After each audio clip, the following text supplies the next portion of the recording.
bienvenue dans l'interview. Aujourd'hui, je reçois Julien Uttendal. Bonjour. Bonjour. Député bruxellois PS. Je vais vous demander quelque chose qui inquiète beaucoup les gens, parce que le prix de l'eau, c'est important, et Vivaquois a demandé une indexation du prix de l'eau en 2020. On va revoir tous les tarifs de l'eau en 2021. Est-ce qu'on peut se permettre une eau plus chère à Bruxelles ? Alors l'eau, c'est évidemment une denrée vitale et donc c'est important qu'elle puisse être accessible à tout le monde. Maintenant, il faut quand même se rendre compte que ça fait 5 ans que le prix de l'eau n'a pas augmenté, que Bruxelles est la ville où l'eau coûte le moins cher. Et donc en effet, il y aura, pour des raisons à un moment de logique financière et de soutenabilité financière, il y aura une réflexion liée au prix de l'eau. Mais parallèlement à cela, et ça c'est inévitable, il faudra qu'on crée un tarif social pour l'eau. Il existe déjà une tarification solidaire. Mais un vrai tarif social cette fois-ci, et également un statut de client protégé comme cela existe pour le gaz ou pour l'électricité. Alors, vous avez écrit une tribune dans l'Écho, c'était la semaine dernière, à propos des maisons de transition, parce que le ministre Geens a inauguré une première maison de transition, c'est à Malines, et cette maison accueille des détenus en fin de peine, juste avant qu'ils sortent, comme son nom l'indique, de transition, et le gouvernement a fait appel à une société privée pour gérer ça, et ça vous n'étiez pas content, hein. Vous y voyez une privatisation de la démocratie, vous dites. Alors pourquoi est-ce aussi grave que l'on privatise juste une maison de transition ? Bon, alors tout d'abord, la logique et le principe de la maison de transition, c'est plutôt une bonne chose. On crée en effet un sas entre la prison et la sortie de la peine. C'est quelque chose d'intéressant. Qu'est-ce qu'on y apprend ? Même si on peut, voilà, ce qu'on y apprend, c'est quand même un peu étrange. Donc on va apprendre aux détenus à se laver, à faire à manger, à classer ses papiers. Et ça pose question. Est-ce que le problème n'est pas dans la prison ? Moi, j'ai l'impression que c'est plutôt dans la prison que le travail doit déjà avoir lieu. Mais bon, voilà. Le projet en tant que tel, il n'est pas condamnable, au contraire. Même si je crois qu'il y a des questions plus structurelles à se poser par ailleurs au niveau de la gestion des prisons. Ce qui me dérange, c'est que le privé va mettre un pied dans la porte. On parle ici d'un service public d'ordre régalien, on parle de la justice, on parle des prisons, où je pense qu'on doit avoir une logique désintéressée lorsqu'on travaille dans de tels secteurs. Et là, on va avoir des entreprises qui sont tout sauf désintéressées, puisque leur objectif, c'est la rentabilité avant tout, qui vont devoir faire un travail de réhabilitation. Et donc, ce sont des opérateurs privés, en l'occurrence ici, une agence de gardiennage, bon, c'est Groupe 4S pour ne pas la citer, ils ont juste rajouté Care pour dire on va s'occuper bien des gens. En attendant, c'est des sociétés qui ne vont pas rendre des comptes à un hémicycle, mais à leurs actionnaires avant tout. Et ça, je trouve que c'est dérangeant d'un point de vue démocratique. Le ministre qui est compétent ne sera plus comptable de ses actes. Il pourra dire non, il y a eu un marché public, un appel d'offres, et la société privée a un contrat pour autant d'années. C'est pas de ma faute. Et ça, c'est une déresponsabilisation de la démocratie, du monde politique, et je trouve ça très dérangeant. Mais on a quand même l'habitude de privatiser certaines choses, et on dit aussi dans ce cadre-là que ce sera mieux géré, que l'État n'est pas toujours bon comptable de son argent, que ça coûterait beaucoup plus cher si l'État devait le faire. Oui, Vous dites que c'est faux, ça ? Oui, je crois que c'est en tout cas un postulat qui est biaisé, de nouveau par cette logique de rentabilité. Je peux vous donner l'exemple des prisons aux États-Unis, où on était en effet avec le même genre d'argument, ça va être plus efficace, ça va être plus sûr à l'intérieur des prisons, on va pouvoir mieux aider les personnes. Le résultat, il y a des études qui sont sorties aux États-Unis, c'est que généralement ça coûte plus cher que quand c'est l'État qui s'en chargeait.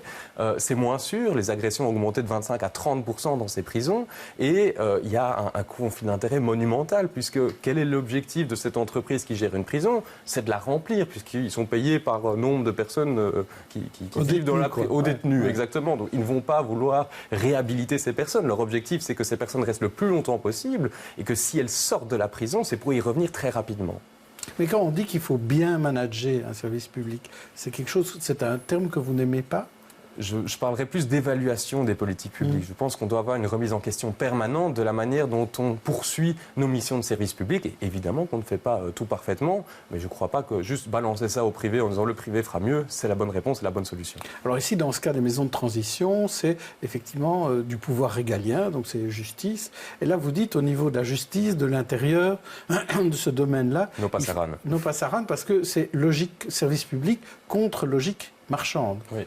Donc, oui, mais on peut voir ça dans d'autres secteurs. J'ai fait une partie de mes études en Angleterre. J'ai pu profiter de ce magnifique service qui n'est plus public des trains et du réseau ferré en Angleterre. On disait aussi que ça allait coûter moins cher, etc. Excusez-moi le terme, c'est devenu le bordel. On a je ne sais pas combien d'entreprises, c'est devenu un luxe. Les gens ne peuvent plus se permettre d'aller à Londres pour aller travailler parce que l'abonnement est devenu impayable. Donc je crois que le postulat qui est défendu par certains depuis des décennies, c'est pas nouveau, de dire que la privatisation c'est mieux, démontrez-le-moi. Le secteur du tabac, c'est une grande réussite. Ouais. Alors, à l'inverse, quand il y a des sociétés commerciales qui utilisent des fonds publics, on peut prendre l'exemple de Netis, par exemple. Est-ce que là, il n'y a pas une autre dérive dans l'autre sens qu'il faudrait stopper ? Je crois qu'il y a une vraie dérive dans le cas de Netis et j'espère vraiment, même si voilà, moi je suis bruxellois, on n'a pas été confronté à ça directement. Il y a le cas de Brutélé, les quelques communes de Brutélé qui sont concernées. Il y a eu des dérapages qui sont inacceptables et il est clair que là, on doit absolument remettre tout à plat et recréer des bases plus saines pour l'avenir. C'est plus possible de voir ce qu'on a fait. Est-ce que ce n'est pas une mauvaise publicité pour un cas où ce sont des communes, des provinces qui te mettent ensemble et qui finalement se retrouvent sur un marché très concurrentiel ? C'est une question à se poser. Est-ce qu'en effet, le secteur public doit rentrer dans cette logique concurrentielle, oui ou non ? Je pense a priori que non. Donc il vaut mieux qu'il reste là où se trouvent ces fondements de services publics, exactement. Par exemple la justice, comme vous le disiez. Alors la justice, qui est pas très, elle n'a pas beaucoup d'argent, la justice. Oui. Donc c'est peut-être aussi un moyen de trouver d'autres financements, parfois, de faire appel au privé. Il y a eu un cri d'alerte il y a maintenant quelques mois, juste avant les élections, de tout le monde judiciaire. Il manque de moyens logistiques, il manque de moyens humains, il manque de moyens financiers, il manque de moyens technologiques et ne parlons même pas des infrastructures.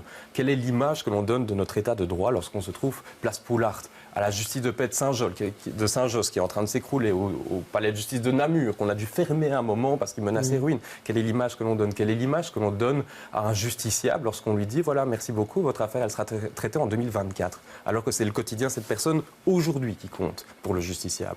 Donc là, en effet, on doit absolument se remettre en question. J'ai entendu énormément de discours très optimistes de la part de tous les partis durant la campagne. On va refinancer. Oui. On attend des actes. Ouais. La transaction pénale, c'est une manière de faire entrer de l'argent pour la justice, ça ?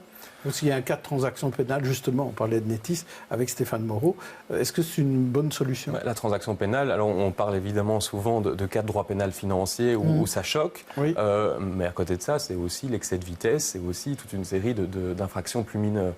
Moi, ça ne me dérange pas en tant que tel. Et je pense que quand on veut remettre en question le système pénitentiaire, c'est pas pour refuser ces alternatives que sont la transaction pénale. Par contre, il y a un problème lié à l'accessibilité financière de ces solutions. Qui peut se permettre de payer la transaction pénale ? Donc là, je crois qu'on devrait peut-être avoir une réflexion sur la progressivité des amendes, la progressivité de la transaction en fonction des revenus du prévenu, en l'occurrence ici, qui serait poursuivi.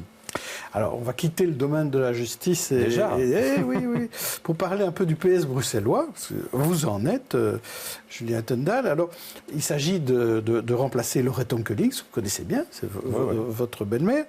Et les candidatures sont ouvertes et on saura jeudi qui seront les candidats. Mais on en connaît déjà. Apparemment, il y a d'un côté Ahmed Laouège avec Martin Casier et Isabelle Emery. Donc d'un côté, et de l'autre, on aurait un trio avec Rachid Madran, Catherine Moureau et Karine Lalieu.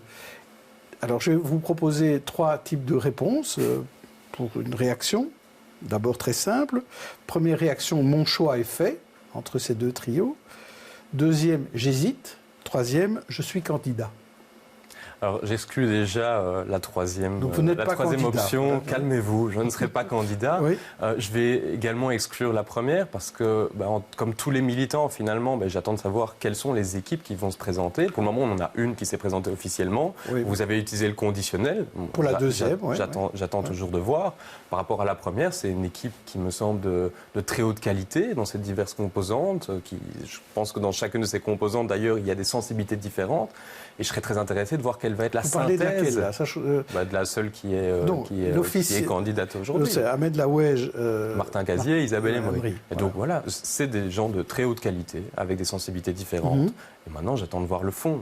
Je ne vais pas voter sur base de personne, je vais voter sur base de débats, sur base d'un programme. Et donc, comme Paul Manette l'a dit au niveau national, je pense qu'il serait sain qu'on ait un débat, qu'on ait plusieurs équipes, peut-être qu'il y en aura d'autres d'ailleurs, qui se présenteront et qu'on puisse avoir donc ce débat serein, un débat constructif, un débat qui peut être vif sur certains sujets, mais qu'on fasse vivre cette démocratie interne. Je crois que c'est important, mais dans la sérénité. Mais pourquoi il faut se présenter à 3 ?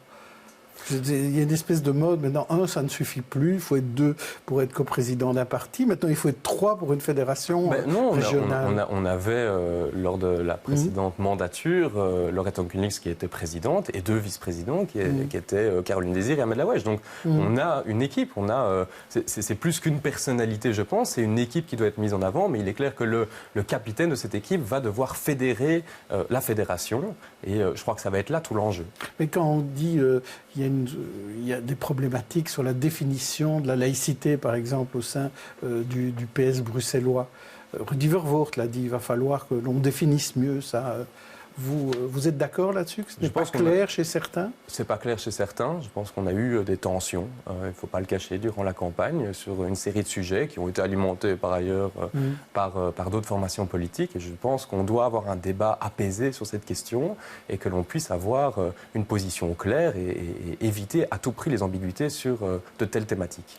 Comme vous êtes juriste et en même temps député, on va dire un mot de cette Cour constitutionnelle avec à la fois des juristes justement et des gens qui sont politiciens, plus de 40 ans et plus de 5 ans d'expérience en politique. Zakia Khattabi, je ne suis pas candidat non plus. Pas encore, ça viendra peut-être.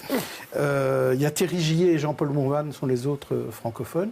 C'est une bonne idée d'avoir à la fois et des politiques et des juristes. C'est pas une politisation de cette Cour ? Pour avoir lu énormément d'arrêts de la Cour constitutionnelle, je trouve que c'est justement une juridiction très intéressante par son pragmatisme.